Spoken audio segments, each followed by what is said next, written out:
Today, we're going over some of the most brutal betrayals in history. The kind where loyalty meant nothing and trust got you killed. Marcus Junius Brutus. It's 44 BC, and Rome is holding its breath. Julius Caesar has just returned from yet another military victory. His enemies are dead, his rivals defeated, and the Senate has officially declared him dictator for life. To many Romans, Caesar is a hero. To others, he's a king in everything but name.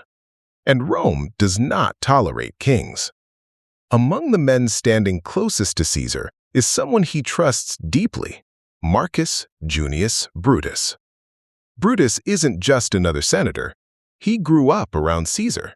Caesar pardoned him after civil war, promoted him, protected him. Some even whispered Caesar treated Brutus like a son. Which is why what happens next feels less like politics and more like a knife through the heart. A group of senators begins secretly meeting. They convince themselves Rome is dying, that Caesar's power must end, that assassination is the only cure. There are dozens of conspirators, but they know one thing. If Brutus joins them, it won't look like murder. It'll look like justice. At first, Brutus hesitates. Killing Caesar would mean betraying the man who spared his life. But slowly, pride, fear, and the promise of saving the Republic begin to outweigh gratitude. He agrees. March 15th, the Ides of March. Caesar walks into the Senate chamber, completely unaware. The conspirators surround him under the pretense of presenting a petition.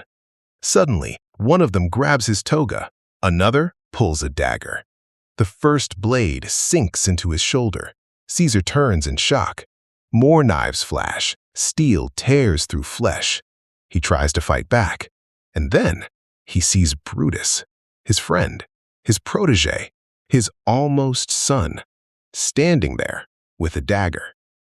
Some accounts claim Caesar uttered the words, "Et tu, Brutus," "You too, Brutus?" Whether he actually said it or not almost doesn't matter, because when Brutus drives his blade into Caesar's body, Caesar stops resisting.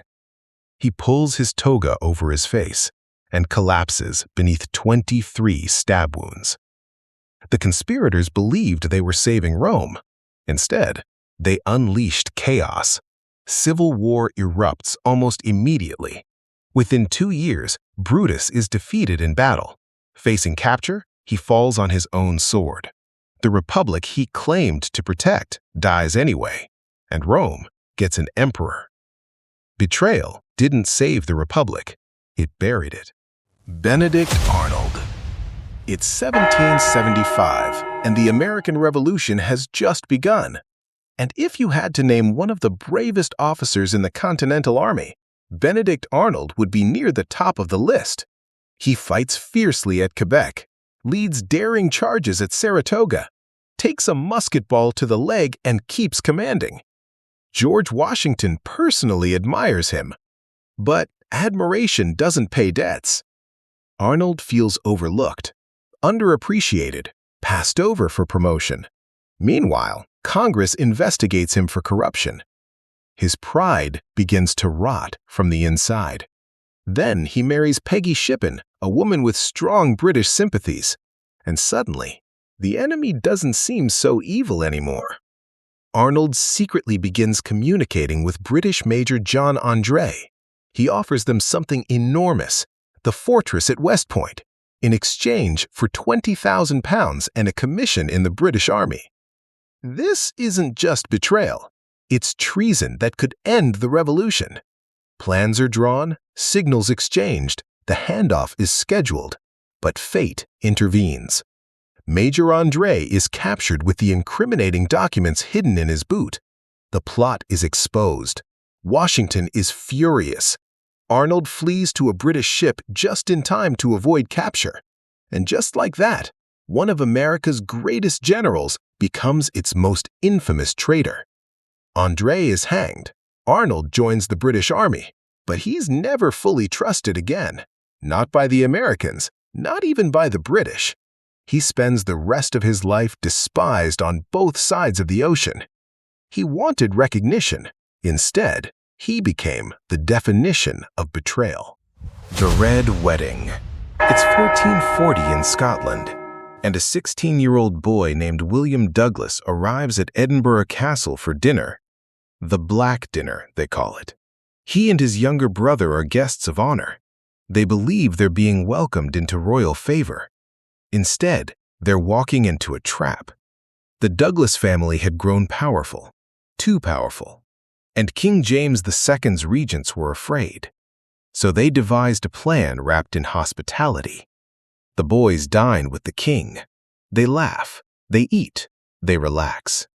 Then suddenly, the door slams shut. A black bull's head, the symbol of death, is thrown onto the table. William realizes too late they have been condemned.